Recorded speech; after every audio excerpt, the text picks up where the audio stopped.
شروع اللہ کے نام سے جو بڑا مہربان اور نہایت رحم کرنے والا ہے۔ اسلامک اسٹیٹس کے پیارے ناظرین، السلام علیکم۔ ہم آج کی اپنی ویڈیو میں حضرت عمر فاروق رضی اللہ عنہ اور شاعرون کے ایلچی کا واقعہ بیان کرنے جا رہے ہیں۔ اگر آپ نے ابھی تک ہمارے چینل کو سبسکرائب نہیں کیا تو برائے مہربانی چینل کو سبسکرائب کر کے بیل آئیکن کے بٹن پر پریس کر دیں تاکہ ہماری ہر نئی آنے والی ویڈیو آپ تک بروقت پہنچ سکے۔ شکریہ۔ شاعرون کا ایک ایلچی امیر المومنین حضرت سیدنا عمر فاروق رضی اللہ عنہ کی خدمت میں مدینہ منورہ پہنچا۔ مدینہ منورہ پہنچنے کے بعد اس نے لوگوں سے دریافت کیا کہ خلیفہ وقت کا محل کس طرف ہے تاکہ میں اپنا گھوڑا اور یہ سامان جو میں ساتھ لایا ہوں وہاں لے جاؤں۔ لوگوں نے کہا کہ خلیفہ کا کوئی محل نہیں ہے، اس کا محل تو ان کی روشن جان ہے۔ اگرچہ وہ ہمارے سردار ہیں لیکن وہ فقیروں کی مانند جھونپڑی میں رہتے ہیں، تو ان کا محل نہیں دیکھ سکتا کیونکہ تیری آنکھوں پر پردہ پڑا ہوا ہے۔ دل کی آنکھ کو کھول اور پھر اس محل کو دیکھنے کی آرزو کر۔ جس کی جان حوث سے پاک ہوگی وہی اس محل کو دیکھ سکے گا۔ لوگوں کی ایسی باتیں سن کر شاہرون کے ایلچی کا اشتیاق مزید بڑھ گیا اور وہ سوچنے لگا کہ کیا کوئی ایسا آدمی بھی ہے جو جسم میں جان کی مانند دنیا سے پوشیدہ ہے۔ ایک بدھوی عورت نے اس ایلچی کو دیکھ کر کہا کہ امیر المومنین حضرت سیدنا عمر فاروق رضی اللہ عنہ اس کھجور کے درخت کے نیچے ہیں، تو اس درخت کے نیچے مخلوق خدا سے جدا خدا کے سایہ کو سایہ میں سوتا دیکھ سکتا ہے۔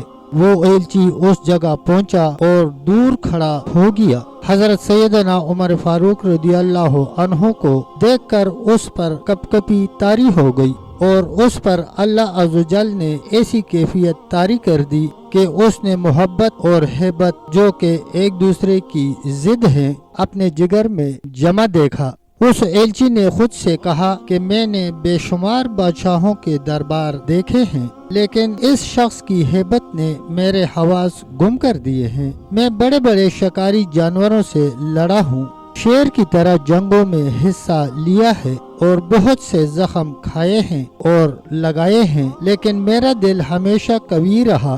یہ شخص کس طرح بغیر ہتھیار کے زمین پر سو رہا ہے اور میں اس سے خوف محسوس کر رہا ہوں۔ یہ کیسی عجیب سی بات ہے کہ یہ کسی مخلوق کی ہیبت نہیں بلکہ خدا کی ہیبت ہے۔ جو شخص اللہ عز و جل سے خوف محسوس کرتا ہے اور جس نے تقوی اختیار کیا اس سے جن اور انسان دونوں ڈرتے ہیں۔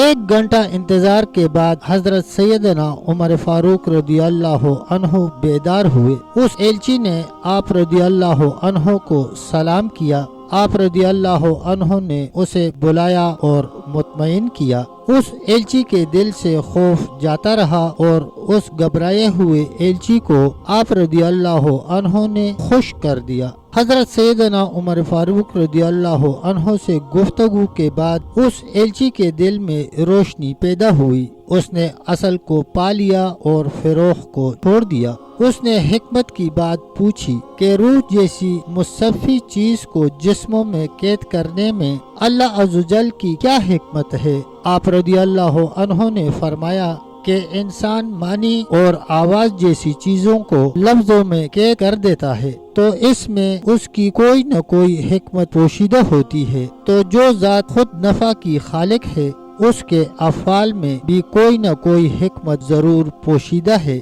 روح کو قید کرنے کے بعد بے شمار فائدے ہیں اور ان میں سے ہر ایک ہمارے لاکھ فائدوں سے بہتر ہے۔ اگر انسان کا کلام فائدے سے خالی نہیں جو کہ جز ہے تو کل کے کن کہنے کا کلام فائدے سے خالی کیسے ہو سکتا ہے؟ بولنے سے اگر فائدہ نہیں ہے تو بولنا چھوڑ دے اور اگر ہو سکے تو اعتراض چھوڑ دے اور شکر گزار بندہ بن جا۔ غیر مفید سوال کرنا درست نہیں ہوتا اور مفید سوال بھی اعتراض کی صورت میں نہیں بلکہ شکر کے طریقے پر ہونا چاہیے۔